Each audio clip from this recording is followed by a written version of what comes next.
Sveicināti! Šodien mūsu virtuves skolā mēs apskatīsim tēmu kāposti. Kāpēc kāposti?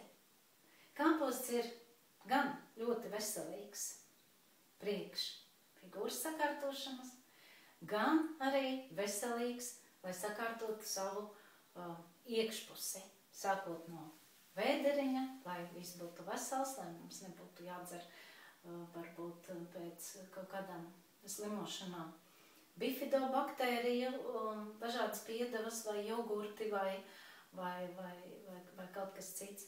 Tad ļoti vērtīgs ir kāposts.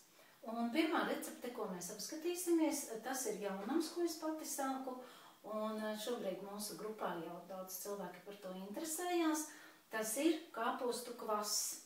Lai pagatavotu kāpostu kvasu, ir vajadzīga viena tāda kāpostu galviņa, un šo kāpostu galviņu mēs ņemam un notīrot ārpuses lapas, sagriežam mazos kubiņos. Tad, kad tas ir sagriezts, izdarīts, viņa apmēram kilogramu sver, šos kubiņus mēs liekam virtuves blenderī un blenderējam. Faktiski šo kāpostu galvu jāsadala 3 daļās, jo blenderim jābūt diezgan spēcīgam, vismaz kādi 700 vatīgais, diez vai pavisam maz tad jāliek, ja? Jāskatās, lai nepārmocītu.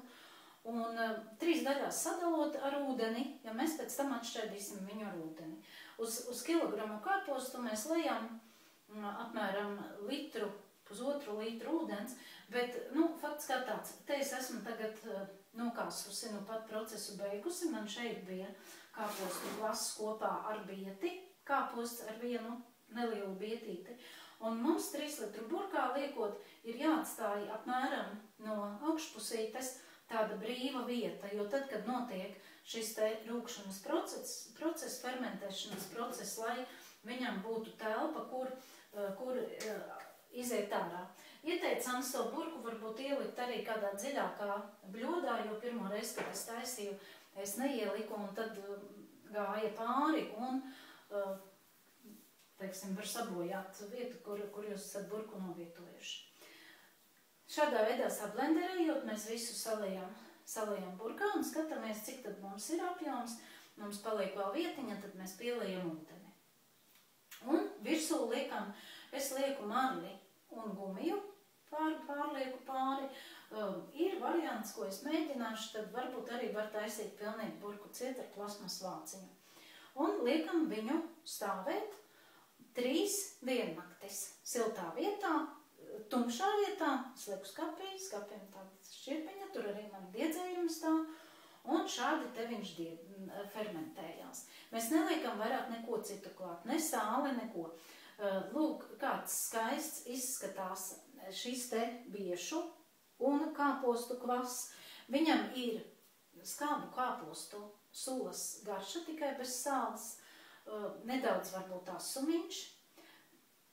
Izmēģināt, kā jums šī garša patīk, varbūt netaisat uzreiz visus 3 litrus, taisat mazāk.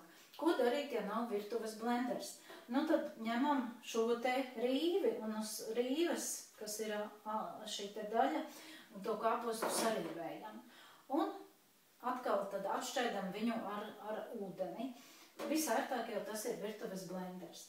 Un no tādas te kāpostu galviņas, vienas bietas, man sanāca 2 šīs te burciņas un 3 glāzes, kuras mēs jau izdzērām. Apmēram apjoms, lai saprastu, cik. Kā viņu lietot? Viņu var lietot visas dienas garumā, var taisīt atslodzes dienas uz šo kāpostu kvasu. Ir cilvēki, kas ir dzīvojuši par 28 dienas tikai ar kāpostu kvasu. Es vienu dienu mēģināju, ik pa stundēm man gribējās viņu dzert, tāpēc, kad pēc stundas atkal gribās ēst. Bet tad, kad viņu izdzer, tad ir sāta sajūta. Tas būtu par kāpostu kvasu, mēģināt, taisat. Un arī vairāk informāciju palasat par kāpostiem. Es, piemēram, par kāpostiem vispār par visiem dārzeņiem, man ir tāda grāmata Normans Vokers, svaigās dārzeņu un augļu sulas. Šeit viņam ļoti labi ir aizmugurē arī katrai sulai tieši cik satur katru mikroelementu, un tāpēc tad es izvēlos, ko tad es savā ēdienkartē visvairāk iekļauju. Bet kāposts tā kā mums ir skola veselības atjaunošana, tad kāposts patiešām ir tas, kurš pie programmas, svara programmas, ir tas, kuru arī ir diezgan daudz jālieto. Mums ir 2 veidu programmas. Piemēram, ir cilvēki, kuriem nav laika neko darīt, tad viņi vienkārši lieto šos te brokastu pārslas, pusdienu zupu, un ar šo normalizē savu sārmainību organismā, un klāt dzer alvejas gēlu. Un tas viss notiek ātri, to visu var ņemt ceļā, to ņem uz darbu, un tas neaizņem nekādu laiku. Bet cilvēki, kuri varbūt nav gatavi lietot šādu te koncentrātu, tad mums ir programma tieši ar ēšanu. Bet, lūk, tad mēs organismu skalojam nevis ar alvejas gēlu, bet ar kāpostu kvasu un ēdam arī kāpostus. Protams, arī tajā programmā cilvēkiem ir receptes gatavas, viņi var izvēlēties visu to, kas viņiem garšo, tikai visam ir klāt kalorijas pieliktas. Tas nozīmē, ka vienīgais, ko cilvēkam vajag, virtuves svariņus. Jo 100 receptes pēc 100 receptēm 2 personām sagatavo ēdienu, un tad tas nozīmē, ka cilvēkam patiešām rezultāti ir ļoti labi un viņi lēnām iet. Ja? Tas bija par kāpostu kvasu. Kā skābēt? Ir jāēd pie programmas, ir jāēd arī skābēti kāposti. Bet veikalā pirktie skābētie kāposti, viņiem tomēr tiek pievienots kā jau visam, lai viņi glabātos.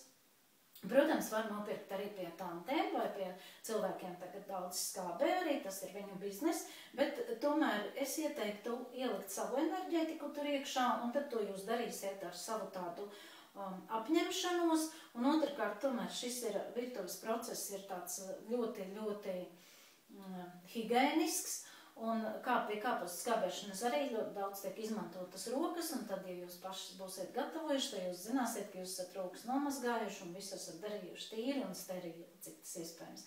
Nevis nopērkot, jūs nezināt, ja, kādos apstākļos tas viss tiek darīts.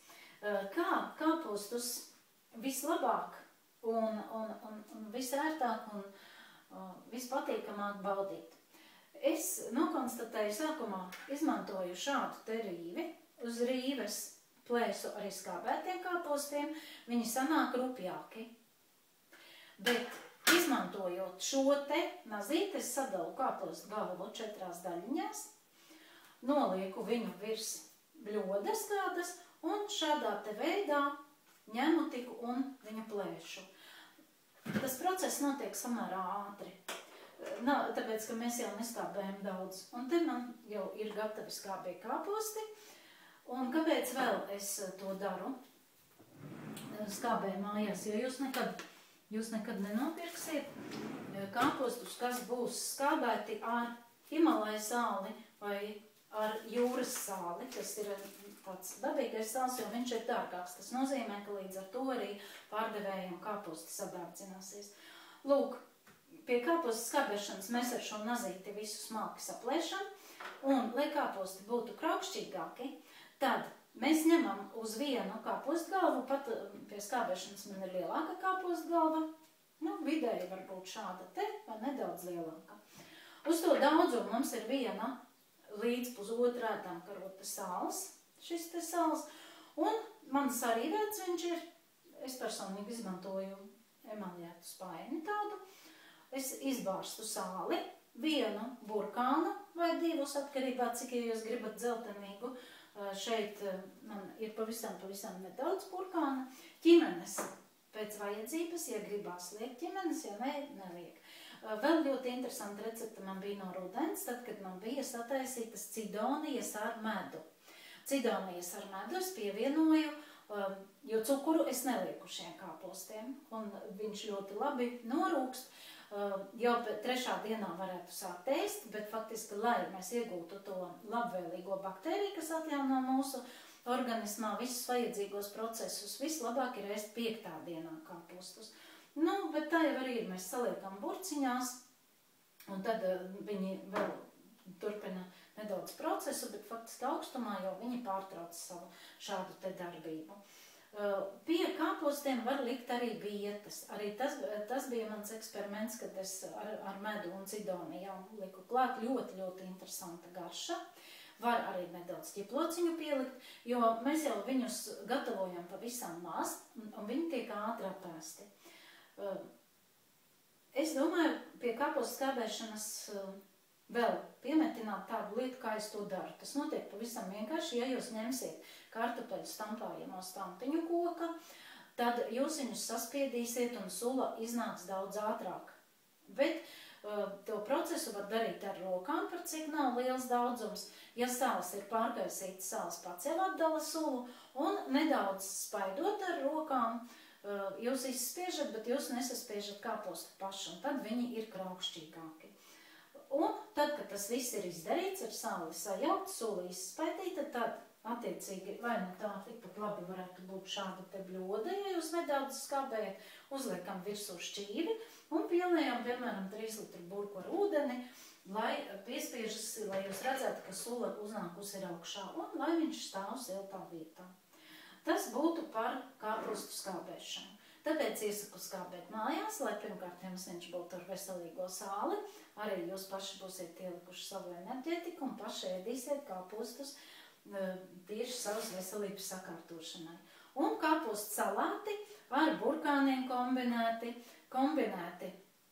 arī ar citiem dārzeņiem, kā es teicu, visērtāk saplēšami ar šo šādu veida nazīti, iznāks ļoti, ļoti plāni un garšīgi. Tas arī par kāpostiem laikam bija viss. Ja jūs kāpostus sutinat vai vienkārši varbūt taisat kāpostu saltējumu, miltus mēs nelietojam.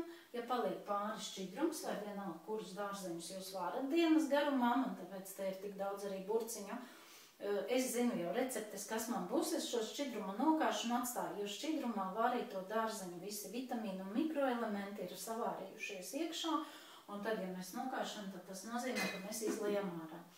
Bet šo šķidrumu mēs varam izmantot tad, kad mēs kuļām, piemēram, mērces, ko klāt likt, ja pusdienās būs, piemēram, kartupeļi, tad šo te mērci mēs sakuļam ar avokādo, un receptes mums atkal ir gatavas, ir pieejamas.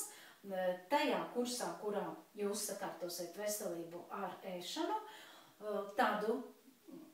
šādu te klasiskā veida ēšanu, jūs dabūsiet arī receptes nedēļai, mēnesim un arī ilgākam periodam. Tas viss ir iekļauts tajā programmā. Savukārt, ja, piemēram, jūs lietosiet šo te programmu, tur arī jums būs vesela programma ar gatavām 100 receptēm, kā es teicu, un, protams, bonusā arī jūs saņemsiet visu šo te, ko mēs nācamies klāt, kāpēc, ko katrs produkts mums dod. Šī bija tēma kāposts. Ja rodas jautājumi, noteikti man rakstiet vai pievienojieties Skype'ā, tad noskaidrosim visu līdz galam. Bet galvenais mēģinam, daram un daram to kopā ar bērniem vai ar mazbērniem, jo tādā veidā mēs arī saglabāsim mūsu virtuves tradīcijas, gan kāpostu skābēšanu, ko kādreiz mūsu vecāki ir darījuši, un tagad varbūt jau šī paudze pat neprot kāpostus vairs ieskābēt, jo visu var veikalā nopirkt. Tomēr vajadzētu šīs tradīcijas saglabāt. Protams, ja jums ir laiks un vēlēšanās.